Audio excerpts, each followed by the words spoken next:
વંદે માતરમ વિદ્યાર્થી મિત્રો, આપણે આગળના વિડીયોમાં જોયું કે ઈંટની ઇમારત ચેપ્ટર 1 એમાં ઈંટની અલગ અલગ પેટર્નો જોઈ, ત્યાર પછી ઈંટની પેટર્નોમાંથી દર્પણ ચિત્ર કયું છે એની પણ આપણે ઓળખ મેળવી અને મેં તમને 2 પેટર્ન એવી દોરવા માટે કીધેલી કે જે તમને પસંદ હોય અને તમારી રીતે દોરવાની હતી. ત્યાર પછી હવે આગળ જોઈએ આપણે ઈંટ કેવી રીતે દોરવી. હવે ઈંટ આપણે જોઈ છે, પણ એને દોરવા માટે કઈ રીતે દોરવી એ તમારે જોવાનું છે. આ ચિત્રમાં 2 સરખા પ્રકારની ઈંટ દર્શાવેલી છે. આ 2 ચિત્ર છે એ બંને એક જ ઈંટનું છે, પણ અલગ અલગ રીતે એના ફોટા લીધેલા છે. આપેલા એક ચિત્રમાં આપણે ઈંટને માત્ર એક જ બાજુ જોઈ શકીએ છીએ. આ તમે જોઈ શકો છો, આ ઈંટનો જે ફોટો છે એમાં તમને ઈંટની એક જ બાજુ દેખાય છે, જ્યારે બીજામાં આપણે ઈંટની 3 બાજુઓ જોઈ શકીએ છીએ. આ ઈંટ છે એમાં જુઓ તમે 3 બાજુઓ જોઈ શકો છો, 1, 2 અને 3 બાજુઓ તમને દેખાય છે. તો આપણે ઈંટને જે બાજુએથી જોઈએ એ પ્રકારનું ચિત્ર દેખાય. પછી જોઈએ આગળ, એક ઈંટમાં કુલ કેટલી બાજુઓ હોય. હવે તમે ઈંટ તો જોઈએ જ હશે. આ એક વસ્તુ છે, એને આપણે ઈંટ ધારી લઈએ. હવે આને ઈંટ ધારીએ તો ઈંટની કેટલી બાજુઓ છે એ આપણે જોવાની છે. તો સૌ પ્રથમ જોઈએ, અહીંયા ઉપરની બાજુ છે એ એક બાજુ થઈ ગઈ. ત્યાર પછી નીચેની બાજુ લઈ લઈએ, એ બીજી બાજુ. પછી આ છે એ ત્રીજી બાજુ અને અહીંયા છે એ ચોથી બાજુ. આ 4 બાજુઓ તો થઈ ગઈ, પણ આ સાઈડની પણ બાજુ જ ગણાય અને આ સાઈડની પણ બાજુ ગણાય. તો આ 4 બાજુઓ, આ 5મી અને આ છે એ 6ઠી બાજુ. એટલે ટોટલ ઈંટની કેટલી બાજુઓ થાય છે? તો કે 6 બાજુઓ થાય છે. તો તમારે અહીંયા લખવું પડે કે 6 બાજુઓ. ત્યાર પછી જોઈએ બીજો સવાલ, કોઈ એક બાજુ ચોરસ છે.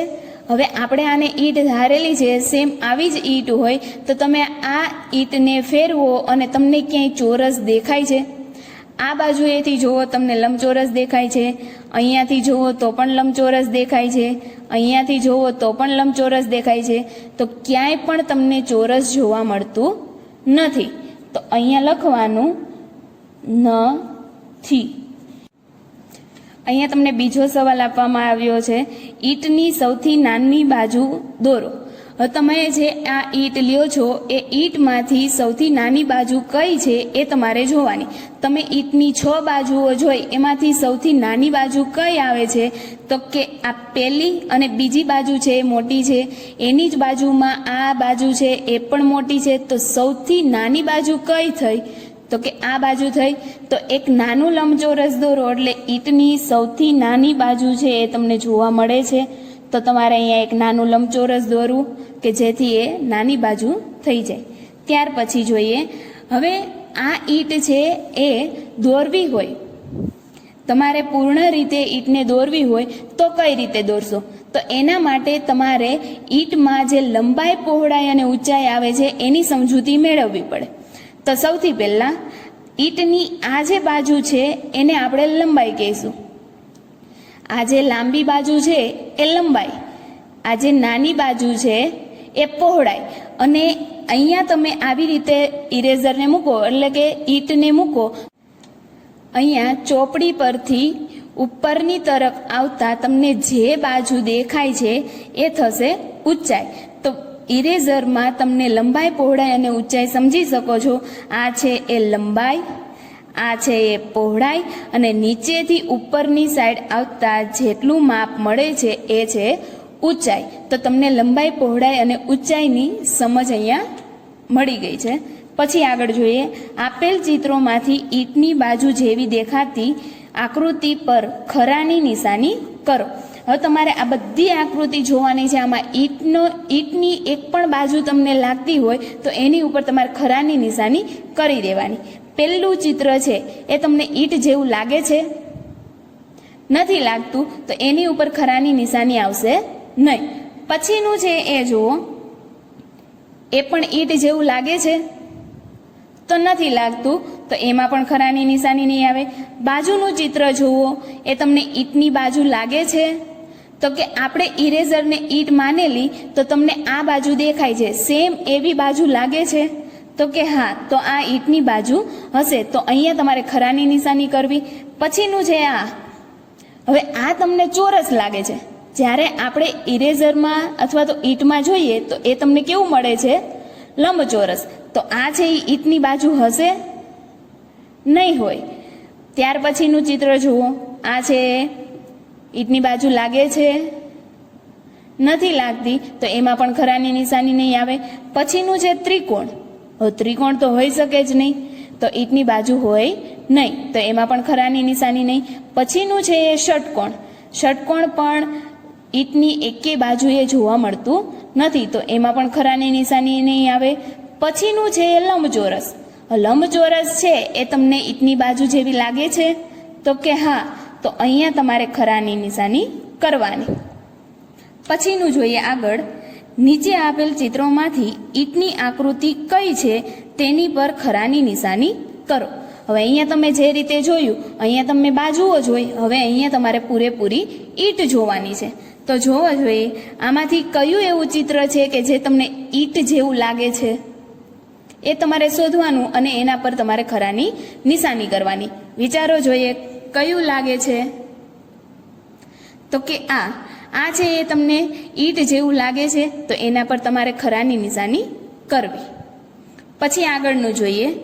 આપેલ બોક્સની 3 બાજુઓ દેખાય તેવી આકૃતિ દોરો.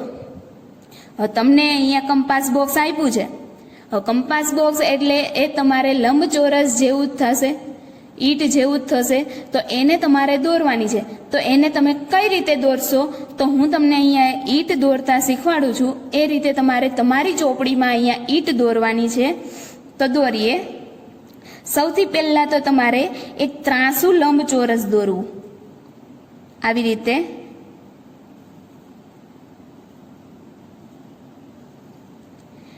આટલું ત્રાંસુ લંબચોરસ દોરાઈ જાય પછી નીચેની બાજુએ અહીંયા 1, 2 અને 3 લીટા દોરવા. પણ 3 લીટા છે એ સરખા માપના દોરવા. પછી તમારે અહીંયાથી અહીંયા સુધીને જે છે એ બિંદુને જોડી દેવાના અને પછી અહીંયાથી અહીંયા જોડી દેવાના. એટલે આ આકાર છે એ ઈટ જેવો થઈ જશે. તો આવી રીતે તમારે તમારી ચોપડીમાં ઈટનો આકાર દોરવાનો છે. પછીનું, શું તમે ઈટની 4 બાજુ દેખાય તેવું ચિત્ર બનાવી શકશો? તમારી પાસે આ ઈટ છે એવું તમે ધારી લ્યો. હવે અહીંયા તમારે એવું ચિત્ર દોરવાનું કીધું છે કે જેમાં તમને ઈટની 4 બાજુ દેખાવી જોઈએ. હવે તમારે એ જોવાનું છે કે તમને 4 બાજુ દેખાતું હોય તો એવું તમે ચિત્ર દોરી શકો કે નહીં. હવે તમે ઇરેઝરને ફેરવીને જોઈ શકો, અલગ અલગ રીતે ફેરવીને જોઈ જુઓ. તમને હંમેશને માટે 3 જ બાજુઓ દેખાય છે, ક્યારેય પણ ઇરેઝરની તમને 4 બાજુઓ જોવા મળતી નથી. તો તમે ઈટની 4 બાજુ દેખાતી હોય તેવું ચિત્ર દોરી શકો નહીં. હવે આપણે આગળના પેજ ઉપર જઈએ. પેજ નંબર 5 જોઈએ આપણે આગળ. પડે નહીં તેવી દિવાલ. એક દિવસ મુન્યા અને જૈનાબ ઈંટોથી રમે છે અને તેમાંથી દિવાલ બનાવે છે. દરેકે અલગ અલગ પ્રકારની દિવાલ બનાવી. તમે જોઈ શકો છો જૈનાબ છે એ ઈંટની ગોઠવણી આવી રીતે કરે છે, જ્યારે મુન્યા છે એ ઈંટની ગોઠવણી આવી રીતે કરે છે. જૈનાબ છે એ 2 ઈંટ મૂકી અને એની વચ્ચે ત્રીજી ઈંટ મૂકે છે, જ્યારે મુન્યા છે એ એક સાથે પહેલા લાઈન કરે છે પછી બાજુમાં લાઈન કરે છે. જોઈએ આગળ. જૈનાબે કહ્યું કે તેણે બનાવેલી દિવાલ સરળતાથી પડી જાય તેવી નથી. જે રીતે મુન્યાએ ઈંટો ગોઠવી છે તે રીતે કડિયાઓ પણ એકબીજા પર ઈંટો ગોઠવતા હોતા નથી. તમે આની પહેલા તમારી આજુબાજુમાં મકાનનું ચણતર થયેલું જોયું હશે. એમાં તમને જોવા મળે છે એ ઈંટ આવી રીતે ગોઠવવામાં આવે છે. ક્યારેય પણ ઈંટની ગોઠવણી આવી રીતે કરવામાં આવતી નથી. જ્યારે તમે ઈંટની ગોઠવણી આ રીતે કરો છો ત્યારે દિવાલ પડી જઈ શકે છે. આ રીતે ગોઠવો તો દિવાલ પડતી નથી. તમે શું વિચારો છો, કઈ દિવાલ વધારે મજબૂત હશે? તો કે જેના બે ગોઠવેલી દિવાલ છે એ વધારે મજબૂત હોઈ શકે. બીજી દિવાલો જુઓ કે જ્યાં તમને ઈંટોની વિવિધ પેટર્ન જોવા મળે. હવે તમારે તમારી આજુબાજુના મકાન ચણાતા હોય તે જોવાનું અને ત્યાં ઈંટોની ગોઠવણી કઈ રીતે કરવામાં આવે છે એ પણ તમારે જોવું. પછી આગળ વધીએ. દિવાલોની વિવિધ પેટર્ન. અહીં 3 પ્રકારે ગોઠવેલી ઈંટોની દિવાલોના ચિત્ર આપ્યા છે. શું તમે ઈંટોની ગોઠવણીમાં તફાવત જોઈ શકો છો? જોઈએ આપણે આગળ દિવાલોની વિવિધ પેટર્ન. પહેલી પેટર્ન જુઓ, એમાં તમને ઈંટ કઈ રીતે ગોઠવેલી જોવા મળે છે એ જોઈએ. સૌથી પહેલા ઈંટ છે એને આવી રીતે મૂકેલી છે, અહીંયા તમે જોઈ શકો છો. પછીની ઈંટ છે એ આવી રીતે મૂકેલી છે, પછીની આ રીતે, પછીની આ રીતે, પછીની આ રીતે. આવી રીતે આખી દિવાલનું ચણતર કરેલું છે. પછીની ઈંટનો પ્રકાર છે એ જુઓ તો એમાં તમને ઈંટ છે આ રીતે ગોઠવેલી જોવા મળે છે. પછીની બાજુની ઈંટ છે એ આ રીતે ગોઠવેલી છે, એની બાજુમાં આ રીતે, એની બાજુમાં આ રીતે. તો આવી રીતે આખી દિવાલ ચણેલી છે. પછીનું જોઈએ એમાં તમને જોવા મળે છે પહેલા 3 ઈંટ છે આ રીતે ગોઠવેલી છે, પછીની બધી ઈંટ છે ઉપરની એ તમને આ રીતે જોવા મળે છે, પછી પાછી આ રીતે ગોઠવેલી છે, પછી પાછી આ રીતે ગોઠવેલી છે. એવી રીતે આ ત્રણેય છે એ દિવાલોની વિવિધ પેટર્ન છે. હવે જોઈએ આગળ. હવે નીચે આપેલા ચિત્રો સાથે દિવાલનું સાચું ચિત્ર જોડો. હવે તમે જે આ 3 પેટર્ન જોઈ એ 3 પેટર્નને તમારે નીચેની જે પેટર્ન છે એની સાથે જોડવાની છે, પણ સરખી હોય તેવી રીતે. તો સૌથી પહેલી પેટર્ન છે એવી તમને આ 3માંથી કઈ જોવા મળે છે તો એની સાથે તમારે જોડવાની. વિચારો જોઈએ આ 3માંથી કઈ છે? તો આ બીજી છે એ સેમ એના જેવી છે, તો એની સાથે જોડી દો. પછીનું આ બીજી પેટર્ન છે એ કોના જેવી છે તો કે આના જેવી છે, તો એની સાથે જોડી દો. પછીની ત્રીજી પેટર્ન છે એ તો ત્રીજી પેટર્ન છે એ તો વૈધી હોય એની સાથે જ હોય, તો એની સાથે જોડી દો.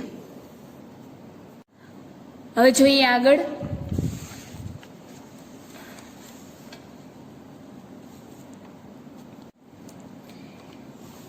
ઈંટોની જાળીમાંથી જુઓ. જે કડિયાઓએ જાગૃતિ સ્કૂલ બનાવી હતી તેમણે જ ઈંટોમાંથી જુદી જુદી જાળીઓની પેટર્ન દિવાલ પર બનાવી. હવે આ જે છે એ જાગૃતિ શાળા છે, એમાં તમને જોવા મળે છે અહીંયા દરેક જગ્યાએ અલગ અલગ પેટર્ન જોવા મળે છે. તમે જોઈ શકો છો અહીંયા 5 ખાના છે આ રીતે ગોઠવેલા છે, પહેલા 4 અને વચ્ચે 1. એવી રીતે આખી પેટર્ન જોવા મળે છે. અહીંયા તમે જોઈ શકો છો એ પેટર્નમાં આ રીતે તોરણ જેવો આકાર છે, વચ્ચે 3 ટપકા છે. ત્યાર પછી અહીંયા સેમ અહીંયા હતી એ જ રીતની પેટર્ન છે. અહીંયા પાછી અલગ પેટર્ન છે. અહીંયા તમને પહેલા પર્વતાકાર દેખાય છે, પછી પાછું ઊંધું પર્વતાકાર દેખાય છે એવી રીતે. ત્યાર પછી અહીંયા પણ અલગ રીતે છે. અહીંયા જે હતી એ જ સેમ પાછી અહીંયા છે. એવી જ રીતે અહીંયા નીચે જુઓ, નીચે પણ સેમ અહીંયા હતી એ જ સેમ અહીંયા છે. પછીનું છે એમાં 2 લીટા જોવા મળે છે, જોઈ શકો છો. અહીંયા 3 ટપકા છે. ત્યાર પછીનું છે એ જુઓ, એમાં તમને અહીંયા જે હતું એ જ પેટર્ન છે, પણ ઉપર તમને 1 ખાનું વધારે દર્શાવેલું છે. તમે આ બંને ચિત્રોમાં જાળીની જુદી જુદી કેટલા પ્રકારની પેટર્ન જોઈ શકો છો. તો આ ચિત્રમાં તમને કેટલી પેટર્ન દેખાય છે એની સંખ્યા તમારે અહીંયા લખવાની રહેશે, અને અહીંયાથી અધૂરું ચેપ્ટર આપણે આગળના વિડીયોમાં જોઈશું. વંદે માતરમ.